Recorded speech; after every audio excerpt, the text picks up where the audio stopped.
Hello friends, welcome back to my YouTube channel Vivek's Automation Lab. So today we are going to learn some options in the Docker command, right? So when we execute the Docker command, there are some options that we provide, and let's learn these commands here. So we have, like, say we have the options called -d, -i, -t. What does this mean? So we will we'll go through this definitions and all later. First, let's do it in the command prompt so that it will make more sense to us, right? So let me say docker ima images, sorry, this docker images.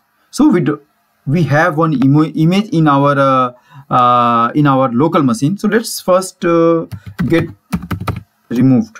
Let's remove this, right? So first we have to see docker ps -a.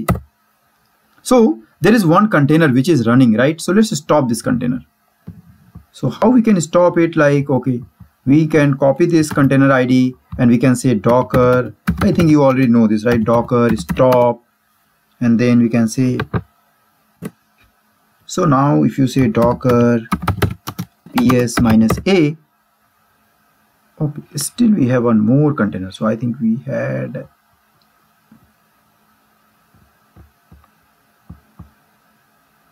okay, so it's if you say docker ps to see the running, so there is no running container. Now it's there only. So let's say docker system prune -a.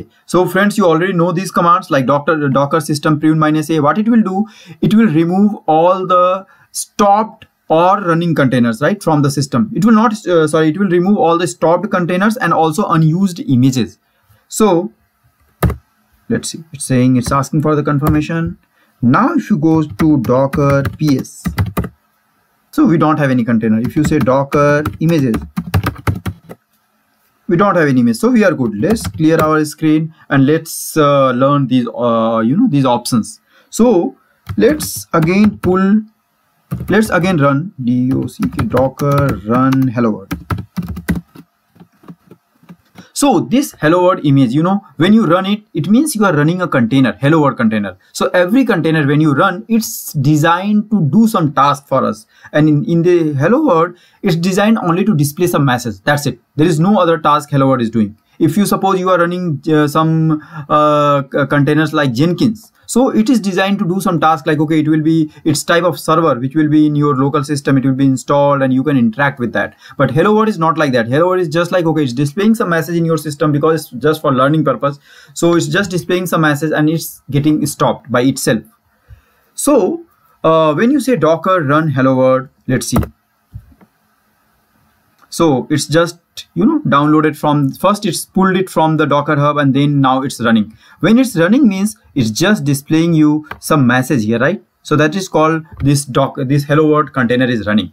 And after that, after this message is displayed, it's exited. The container is stopped. Now let's run again docker run hello world.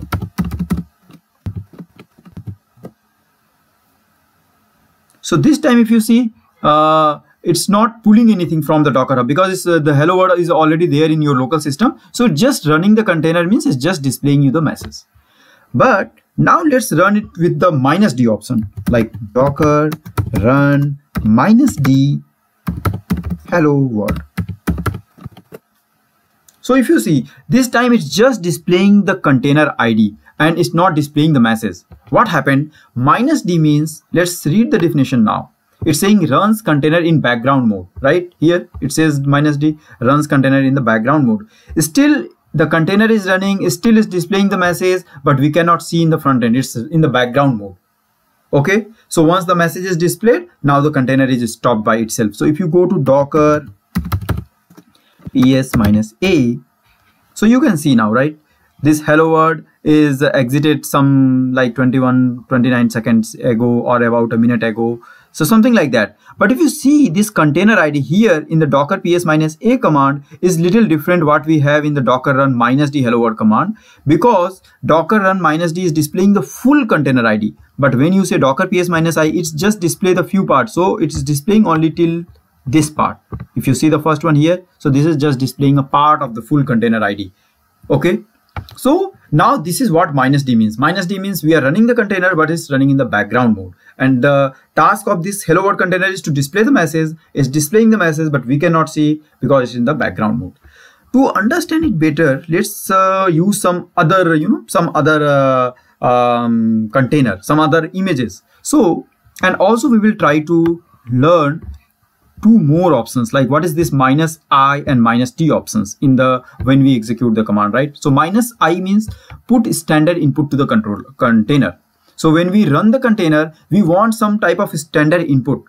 So for hello world, since it's displaying a message, we don't need any type of input and output system for that, right? But maybe if you are running some operating system like Ubuntu is an operating system, so you need something where you can input your commands in the operating system and you should get some output also. So we need minus I and minus T in that type of containers when we run. So let's look at that.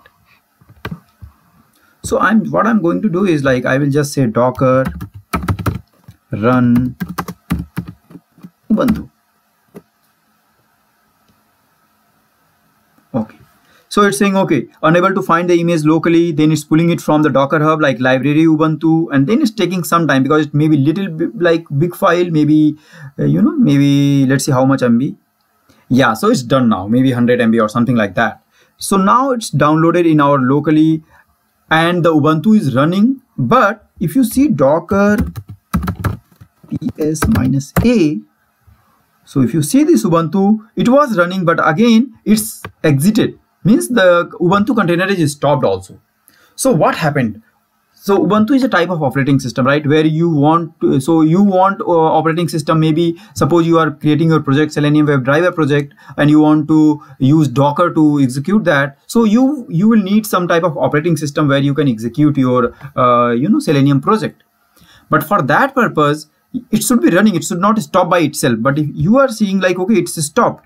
So what happened is, like, when you run this Ubuntu container and it sees like, oh, there is no input and output system attached to this. So it assumes, okay, you just need to run the container and it's stopped because you don't know what to do. There is no other instructions in the command. But now let's see docker run minus I minus T, and then we say Ubuntu, right? So what does we are saying minus, okay, run the Ubuntu, but I want minus IT. Minus IT means I want input and output to my operating system, right? See, put standard input out to the container and put standard output to the container. So that's what I want. So now let's execute this.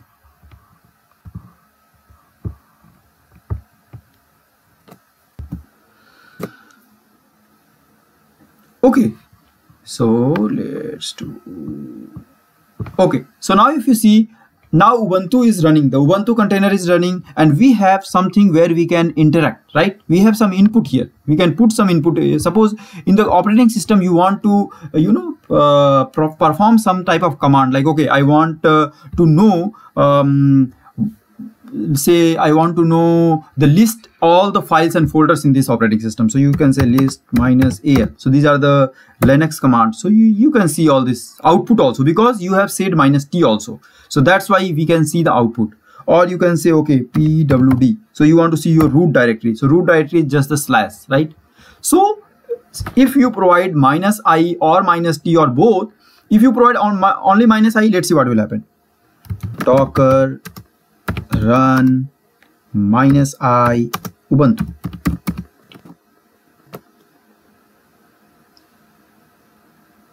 Okay, saying command not found. Let's see.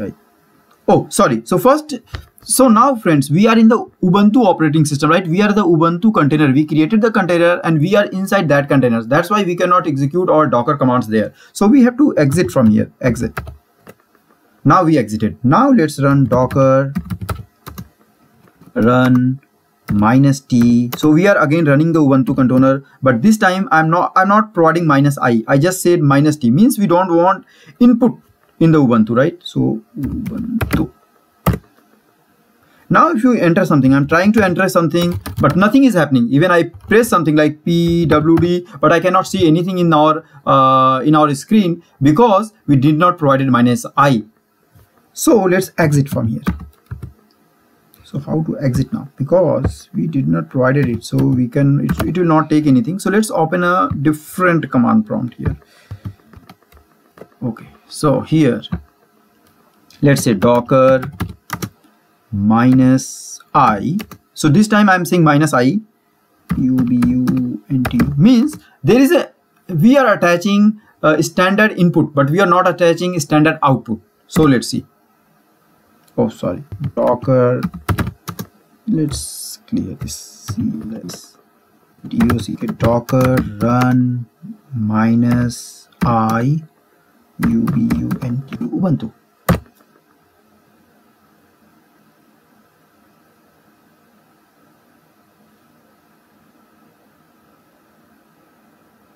So it's taking some time. Let's see, maybe